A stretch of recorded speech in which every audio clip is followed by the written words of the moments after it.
Hello दोस्तों। तो स्वागत है आपका शिक्षार्थी पे। तो हमने जो पिछला लेक्चर है उसमें हमने कुछ कंप्लीट किया था, कुछ बातें पढ़ी थी, जिसमें जो सोडियम का जो एनर्जी बैंड है वो हमने देखा था। तो उस केस में मेरे पास दो चीज़ें क्लियर थी। फर्स्ट चीज़ कि जब एटम्स पास आते हैं तो आउटर ऑर्बिट के इलेक्ट्रॉन जो है वो ज़्यादा इंटरेक्ट करते हैं दूसरे इलेक्ट्रॉन के साथ। उस केस में क्या होती है, इलेक्ट्रॉन की एनर्जी घट जाती है यानी तो बढ़ जाती है। ये मेरे पास था फर्स्ट पॉइंट। सेकेंड पॉइंट ये था कि हर एक इलेक्ट्रॉन का एक अपना अपना एनर्जी होता है, यूनिक एनर्जी होता है जो दूसरे से भिन्न होता है। तो उस केस में हर एक इलेक्ट्रॉन, हर एक लाइन जो बैंड का था वो एक इलेक्ट्रॉन की एनर्जी को बता रहा था। इसमें बहुत सारे इलेक्ट्रॉन थे, इसीलिए जो वो बैंड का जो फॉर्मेशन था वो एक हमें एरिया में देखने को मिला था, कंटिन्यूअस लाइन में देखने को मिला था, जिसकी वजह से हमें एक एनर्जी बैंड मिली थी। इतना हो गया था, यहाँ तक किसी को कोई डाउट नहीं आया था, सारे के सारे क्लियर हो गए। जिसको क्लियर नहीं हुए हैं वो जाके पिछला जो लेक्चर है वो देख सकते हैं, free of cost and it is very unique lecture. So अब जो नेक्स्ट में है कि उसमें केस में तो हमने एक सोडियम का देख लिया था। अब मैं एक सेमीकंडक्टर का इसमें देखने वाला हूँ। सेमीकंडक्टर में जो एनर्जी बैंड है उसका फॉर्मेशन किस तरह से होता है। तो चलो शुरू करते हैं किस तरह से होता है। तो अगर मुझे सेमीकंडक्टर का एनर्जी बैंड बनाना है तो सेमीकंडक्टर लेना पड़ेगा। सेमीकंडक्टर ले लेते हैं। सेमीकंडक्टर फेमस ही लेंगे जो कि है, बहुत सारे डिवाइसेस में यूज होता है। तो सिलिकॉन सेमीकंडक्टर का बादशाह। चलो सिलिकॉन, तो सिलिकॉन का हमने एक ऐसा क्रिस्टल ले लिया, सॉलिड ले लिया। आप बताओ इस सॉलिड में एक ही एटम होगा क्या? नहीं ना, वो कहां से? इतना बड़ा सॉलिड है, बहुतेक एटम होगा। कितना होगा पता नहीं, बहुतेक है लेकिन इतना जानते हैं। चलो बहुतेक है, मान लेते हैं n है, पता नहीं, माइक्रोस्कोप लगाने थोड़ा ही जाऊंगा। चलो इसमें जो नंबर ऑफ एटम्स है कितना है? n है। n नंबर ऑफ एटम्स है, n number of atoms silicon atom में है, इसमें सिलिकॉन क्रिस्टल में। और सारे के सारे नजदीक है। सॉलिड है, सॉलिड में एटम बहुत नजदीक होते हैं। चलो ये क्लियर हो गया। अब मैंने सिलिकॉन लिया है तो सिलिकॉन में एक एटम का तो देख लेते हैं कि कैसे कैसे इलेक्ट्रॉन भाई रहते हैं, क्योंकि मुझे कंडक्टिविटी किसकी वजह से मिलेगी? इलेक्ट्रॉन की वजह से मिलेगी। इसीलिए इलेक्ट्रॉन का रहना जरूरी है। हम किस का बैंड बना रहे हैं? इलेक्ट्रॉन का बैंड बना रहे हैं, इलेक्ट्रॉन की एनर्जी का बैंड बना रहे हैं। तो इलेक्ट्रॉन कैसे कैसे उसको पता चले, चलो पता करते हैं। तो इलेक्ट्रॉन का स्थिति हमें कौन देता है? Electronic configuration. इलेक्ट्रॉनिक कॉन्फ़िगरेशन हाँ या ना? हाँ साहब, चलो कहाँ 14 है, एटम नंबर 14 है। 14 है, चलो 14 है। तो 14 को क्या करेंगे? तो कैसे कैसे जाता है एक एटम में? तो 1 में 1s में 2 गो, 2s में भी 2 गो, 2p में मैक्सिमम कैपेसिटी p के पास 6, तो 6 का 6 भर गया। 3 में 2 गो और p में 2 गो, 3p में 2 गो। ये है, देख लो, 2 4 6 10, 10 2 12 2 14 हो गया 14। आउटर ऑर्बिट हमें तो मतलब है आउटर ऑर्बिट से। आउटर ऑर्बिट में क्या इलेक्ट्रॉन? 2 गो यहाँ, 2 गो यहाँ। आउटर ऑर्बिट में s में 2 p में 2, तो total number of outer orbit electron कितने हैं? 4। 2 s में 2 p में। कैसे s में कैसे रहते हैं? तो चलो s में आपने ऑर्बिट मतलब कि केमिकल बॉन्ड 11 में पढ़ा होगा, तो उसमें s ऐसे रहता था, इस तरह से रहता था s। इसमें इलेक्ट्रॉन कैसे रहते थे? ऐसे रहते थे। जब 2 इलेक्ट्रॉन भरते थे तो ऐसे इलेक्ट्रॉन भरते थे। तो इसमें सर ने बताया होगा कि जो इसमें s के पास जो एनर्जी लेवल होती है, 2 एनर्जी लेवल होती है, दोनों में इलेक्ट्रॉन भरे रहते हैं। हाँ या ना? हाँ सर, बताया तो थे, याद नहीं है।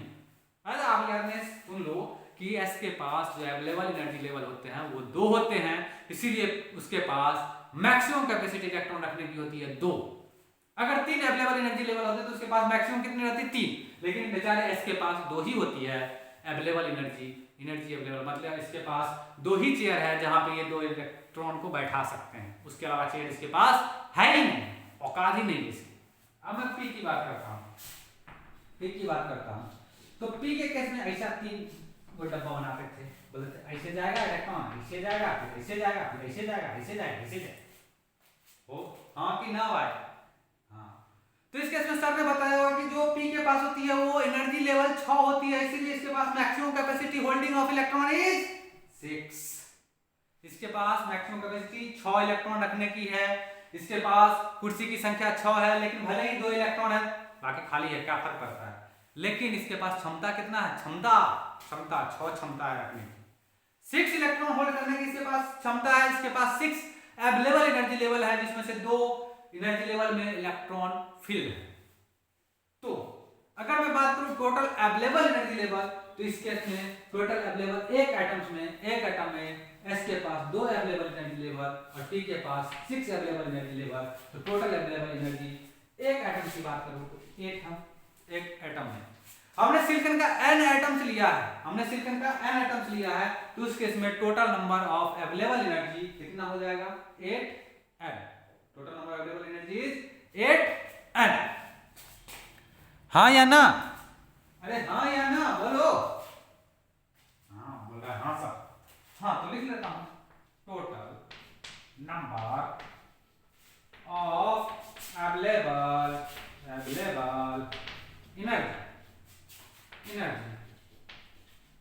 Total number of available energy is 8n। n कहां से है, अरे n एटम है, एक एटम है ना 8 गो, n में 8 n नहीं होगा। अगर मैं टोटल इलेक्ट्रॉन की बात करूं, आउटर ऑर्बिट में इलेक्ट्रॉन, एक एटम में 4 गो इलेक्ट्रॉन आउटर ऑर्बिट में, n एटम में क्या गो, 4 है। टोटल नंबर ऑफ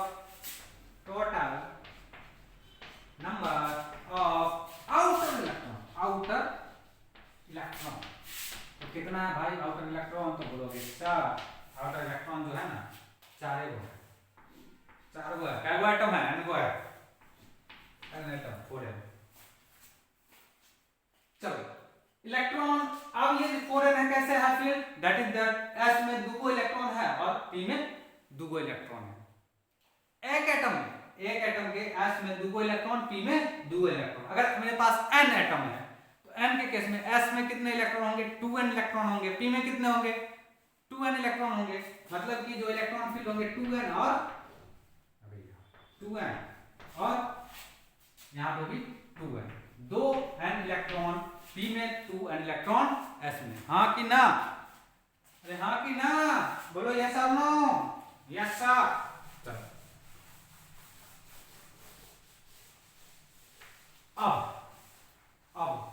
अब सब कुछ क्लियर हो गई है। अब मैं सीधा डायग्राम बनाऊंगा, देख लो कैसे बैंड बनेगा। बैंड बता दिया है इसने मेरा।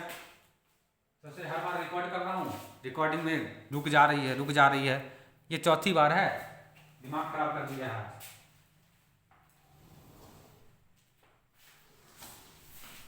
चलो शुरू करते हैं अपने डायग्राम बनाने की तरफ। चलो तो ये एक तरफ मेरे होगा एक एक्सिस पे एनर्जी लेवल ई से कर रहा हूं, डिपेंडेंट एनर्जी लेवल ई। दूसरे एक्सिस पे है 1/r बोले r क्या, एक बोल रहा है sir radius of atom, radius of atom separation है बे, रेडियस ऑफ एटम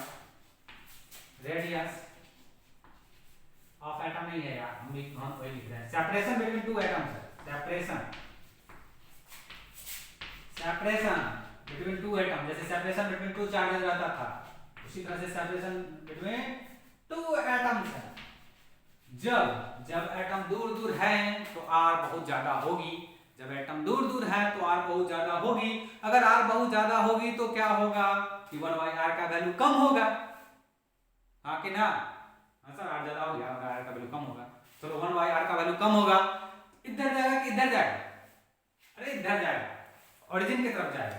मतलब कि अगर मैं इस तरह बात कर रहा हूं तो r बहुत ज्यादा है, मतलब एक आइसोलेटेड एटम की बात कर रहा हूं। आइसोलेटेड एटम के केस में क्या होगा कि एटम्स दूर हो गए तभी उसको हम आइसोलेट कर सकते हैं। तो इधर केस क्या है आइसोलेटेड एटम्स का। इधर क्या है 1/r बढ़ रहा है, 1/r बढ़ रहा है मतलब r घट रही है, तो दो एटम के बीच का डिस्टेंस घट रहा है। दो एटम के बीच का डिस्टेंस घट रहा है तो हम बात करें क्रिस्टल की तरफ, क्रिस्टल में दो एटम के बीच के डिस्टेंस बहुत कम होते हैं। बस हम यहाँ पे कर दिए, ये मेरे पास है यहाँ पे क्रिस्टल। अरे हाँ कि ना बोलो, यस और नो, आया कि ना आया, नहीं आया तो भी अच्छा, दोबारा देखो।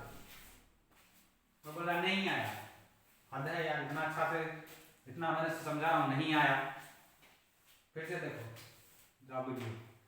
चलो अब अब अब अब अब मेरे पास दो एनर्जी लेवल था, एस और पी था। एस का अलग होता है, पी का अलग होता है। एस का कम, पी का ज्यादा, हाँ कि ना?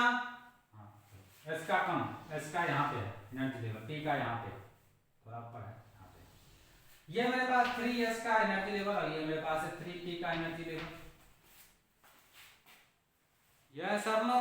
यस सर, 3p का एनर्जी लेवल है। थोड़ा लंबा नहीं, थोड़ा सा खींचो। चलो ठीक है। अब सोचो, इसके पास अवेलेबल एनर्जी कितना था? 3s के पास 2 इलेक्ट्रॉन कितने थे? 2।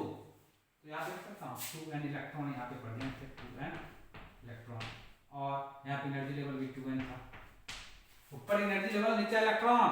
2n energy level, 2n electron. इस केस में एनर्जी लेवल कितना था? 6n था, हाँ कि ना? अरे 2 6 8 तभी तो हो रहा था। 6 चेयर थी एक एटम के पास, 6 चेयर इलेक्ट्रॉन को बैठाने के लिए पी के केस में, और इसमें से 2 ही बैठा हुआ था, तो 2 इलेक्ट्रॉन प्रेजेंट थे, हाँ या ना? यस सर, 2n इलेक्ट्रॉन मेरे यहाँ पे प्रेजेंट थे। अब देखो क्या होगा। अब इधर आगे बढ़ रहे हैं, इधर बढ़ रहे हैं, इस तरफ बढ़ रहे हैं, ऐसे बढ़ रहे हैं। जब ऐसे बढ़ रहे हैं तो 1/r बढ़ रहा है, 1/r बढ़ रहा है, r घट रहा है, r घट रहा है, मतलब एटम नजदीक आ रहा है। जब एटम नजदीक आएंगे तो इंटरेक्शन होगा, कुछ एनर्जी देंगे तो कुछ एनर्जी लेंगे, दोनों के बीच क्या होगा? आदान प्रदान होगा। क्या चीज का? एनर्जी का। सही सोच रहे हो, एनर्जी का आदान प्रदान होगा, कुछ इलेक्ट्रॉन एनर्जी देंगे, मतलब डिस्टर्ब होंगे उसके एनर्जी में। मतलब किसी इलेक्ट्रॉन का एनर्जी घट सकता है तो किसी का बढ़ सकता है। इस केस में बैंड का फॉर्मेशन होता है, जो पिछला क्लास में हुआ था, बस वही है। जब एटम नजदीक आ रहे हैं तो ऐसे क्या हो जा रहा है? इसी तरह लो। अरे ये क्या हो गया, ये क्या हो गया? ये तो तुमको मिल गया, यही तो मिलाना चाहते थे, यही तो मिलन होना था। मिलन होगा तो क्या होगा? दोनों का एनर्जी सेम। ये दोनों का एनर्जी क्या हो गए? ओवरलैप हो गए। जब एनर्जी का ओवरलैपिंग होता है तो क्या होता है? इलेक्ट्रॉन, इसका इलेक्ट्रॉन इसका नहीं रहता, इसका भी हो जाता है, इसका इलेक्ट्रॉन इसका नहीं होता है, इसका भी हो जाता है। होता है कि नहीं? जब दो का एनर्जी लेवल समान हो जाएगा तो क्या होगा? वो इसके घर आ सकता है, वो इसके घर आ सकता है, दोनों बराबर है, ना एक अमीर है ना गरीब है। अब दोनों बराबर है तो दोनों आराम से एक दूसरे के घर जा सकते हैं। अगर एक पहले क्या था, एक अमीर था एक गरीब था, तो अमीर के यहाँ अलाउड नहीं था गरीब को जाना। अब क्या हो गया? गरीब भी अमीर हो गया और अमीर भी गरीब हो गया, मतलब कि दोनों बराबर पे आ गए। जब बराबर पे आए तो अब अलाउड है, एक दूसरे के पास जा सकते हैं आराम से। बस वही हुआ, एक दूसरे के पास अब इलेक्ट्रॉन आराम से खेल सकते हैं। इसका इलेक्ट्रॉन इधर, इसका इलेक्ट्रॉन उधर, उसका इलेक्ट्रॉन इधर, तो चलो हो गया, ओवरलैपिंग हो गया। जब ओवरलैपिंग हो गया तो उसके बाद देखो कैसे होता है, एक ऐसा बैंड बन जाता है, एक ऐसा बैंड बन जाता है, ऐसे ही जाता है यार, ओके, ऐसे ही जाता है। तो दो बैंड का फॉर्मेशन यहाँ पे हो गया। और सोचो इसके पास लोअर एनर्जी, इसके पास हायर एनर्जी। जो भी इलेक्ट्रॉन है हमेशा क्या करते हैं? हायर एनर्जी से लोअर एनर्जी में जाने की हमेशा ट्राई करते हैं। जब इलेक्ट्रॉन को छोड़ दो वो हायर एनर्जी पे खुद से चला जाएगा लोअर एनर्जी पे, अगर उसके पास मौका मिला तो।